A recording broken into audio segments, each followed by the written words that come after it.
Welcome to the JMark Business Innovation Technology Experience.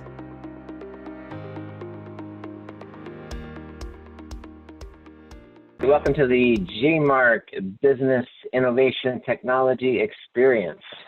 Today, this is Todd Nielsen, and I have with me here Thomas Douglas, Christina Coons, and Dax Bambro. And today we are going to be talking about one of my favorite topics, which is the compounding effect of IT. What does it do?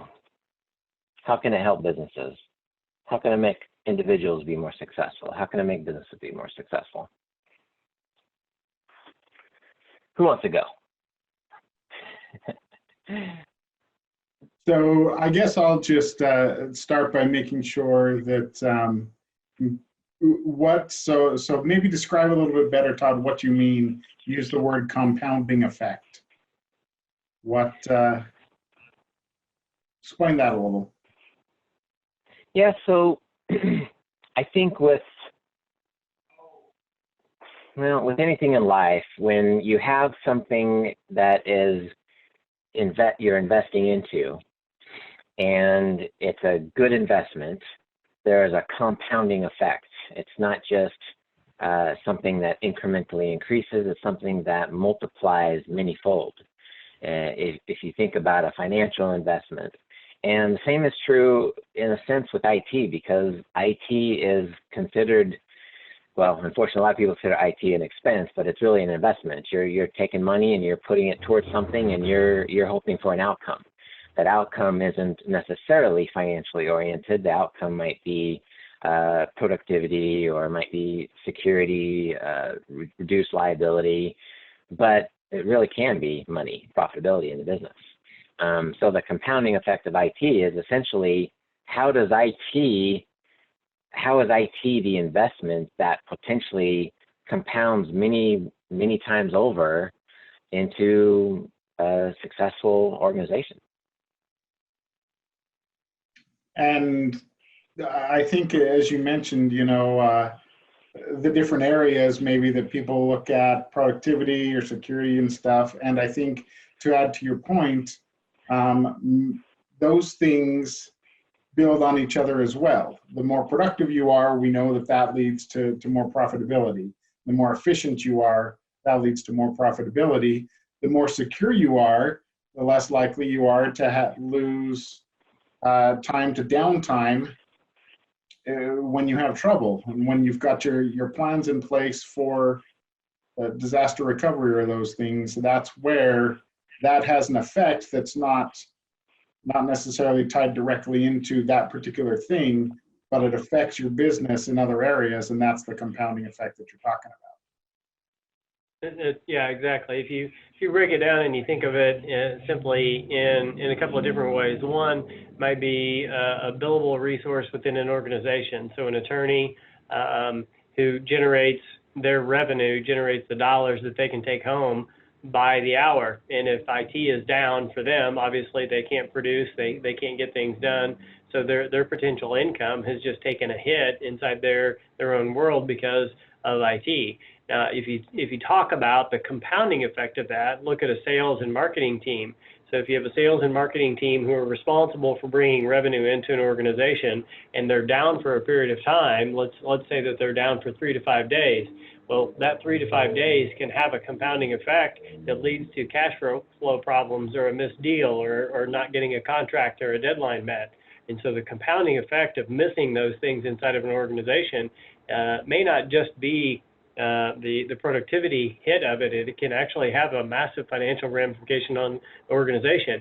And if you miss one income stream, that can turn into not having the funds to invest into sales and marketing, or not being able to invest in the right things that you need to continue to grow the business. And so there's a massive compounding impact that can happen. It's a little bit like the compound annual growth rate. So if you look at it through the lens of, you earn interest in a savings account, and then the money that was deposited from that interest then has the potential to earn further interest. And IT can have that same kind of a compounding effect in a business. It can also be life-saving or life-threatening. You know, I mean, if you're a medical facility and your IT isn't working and you can't check in patients or you can't view charts or x-rays or reports that are all in the system, it could potentially be quite scary. Yeah, well, in a long-term health facility, most of the medications are now distributed through technology. They're managed that way because a lot of the medications are protected and they have to be maintained in a secure environment, and they can only be distributed at certain increments. In other words, you can't take a narcotic of some kind and give it out 3 times in an hour when you're only supposed to give it out once every 3 days or once every other day or once a day. But at the same impact, if the technology goes down and the systems that control that can't be accessed, then it can mean that life-saving medications or necessary medications may not be able to be distributed to someone. And because of that, it can create major challenges, major risks, and yes, it could be life and death. Yeah, the other thing with the compounding effects that I think a lot of people look at the base level of, you know, to have fast productivity and to have things that are reliable and stable, I just need to spend money on the equipment. You know, I got to have the right blinking lights and the right hard drives and the right memory, and that's going to solve my problems. But unfortunately, that's just the kind of the base of sorts. Mm-hmm. And with what I've seen on the compounding side is, I mean, my performance can increase, my the number of projects we do can increase, the initiatives can increase, the metrics can improve, the collaboration improves. I mean, it just slowly builds each of these little things, and it's like a little superpower that starts getting faster and faster, and you know, you're getting your power, and then you don't take care of it, and it all comes tumbling down. Well, I think it's the minimum right to play anymore to have a decent, reliable computer. I mean, businesses know. I mean, it's like, well, a car's got to have 4 tires. It's got to get down the road. It's got to start. I mean, it's very similar with a computer. There's a certain base set of expectations that come with technology. But on the flip side of that is, do you have the latest safety in place? I.e., do you have the seat belts and the airbags? Do you have the technology, the security put in place on your network? Because it's not a matter of if, it's a matter of when you're going to have some sort of a security threat that hits your network. It's the same that you do. You wouldn't take your 2-year-old son or daughter out and just put them in the back seat without a car seat, without safety in place, and putting them, locking them in and making sure that you've got the right airbags for your spouse. None of that's going to happen, and the same is true with technology. If you don't put the right safety mechanisms in place, there will be some sort of an incident, an accident, if you will, and if you haven't prepared for that, your world's going to come crashing down and productivity is going to die. And so it's on both the positive, what's it mean to speed things up, but it's also on the negative too of what happens when you don't take those precautions and you come to a crashing halt. The other day, my 4-year-old was trying to convince me in the car to let her drive, and so that comes home there. But it's like you said. I mean, a lot of companies essentially are putting a 4-year-old in charge of their IT services. You know, from a maturity standpoint, it's a complex world out there. I will say too, a lot of times I think that the employees feel it as well. Just going to trade shows, I meet a lot of people in all different roles, and we've heard people say, I've literally left a job because the technology was crap and I can't work. And Tom says this all the time. People want to do a good job. Mm-hmm. To add to that, I think in my own experience, working for JMark, I work remotely. I work in Utah, and last year my computer crashed. One day, just out of the blue, you know, 1 minute I'm working, next minute my computer is entirely dead.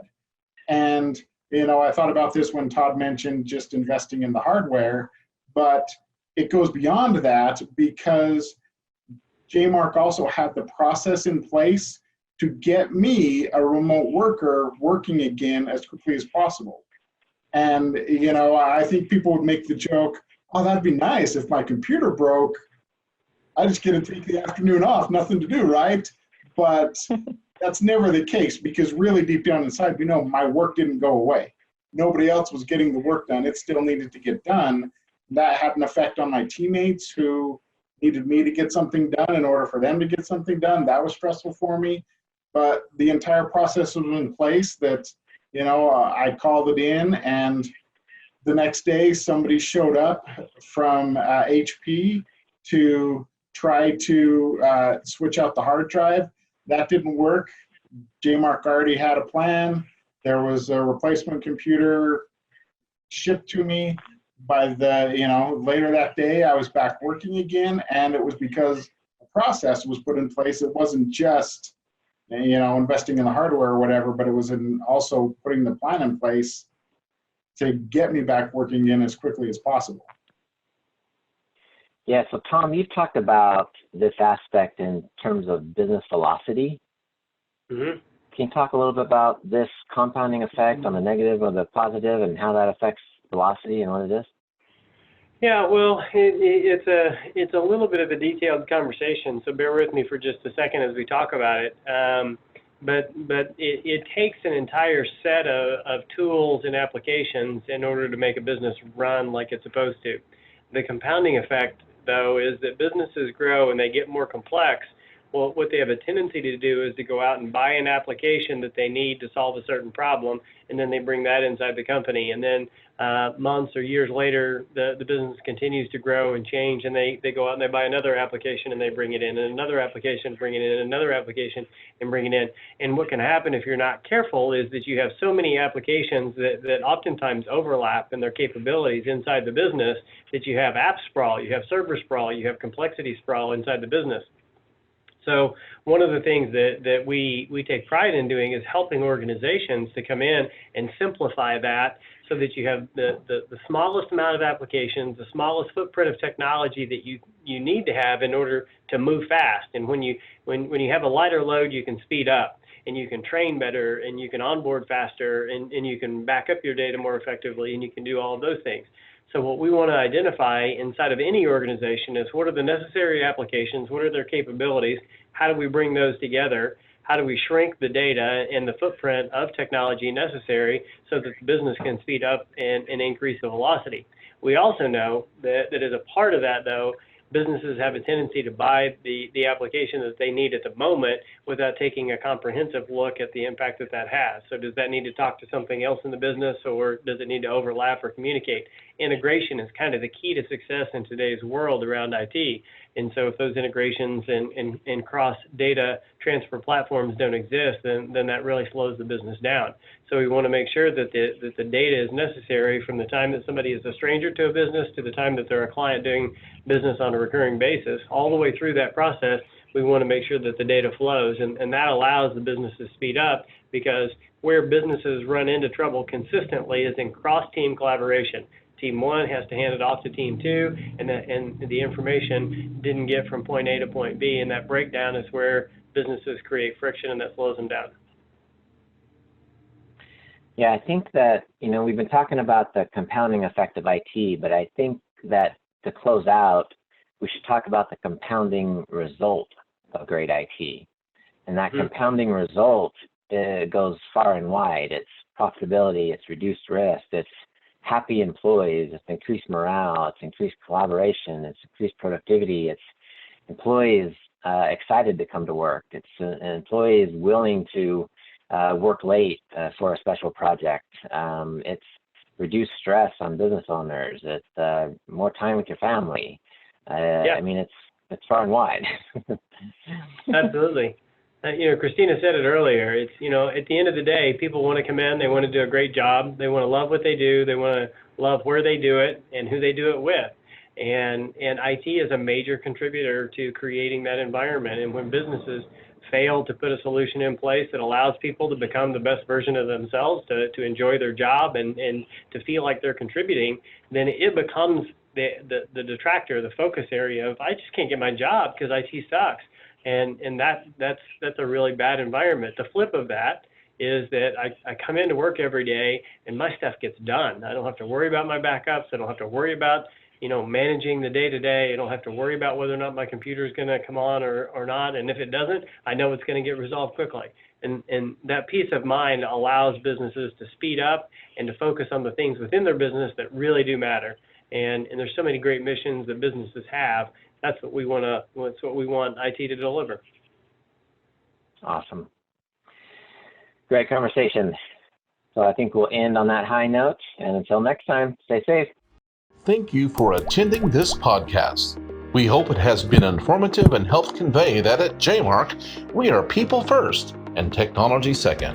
To learn more and discover additional content relevant to your business, please visit us online at jmark.com or at LinkedIn, Twitter, Facebook, and Instagram.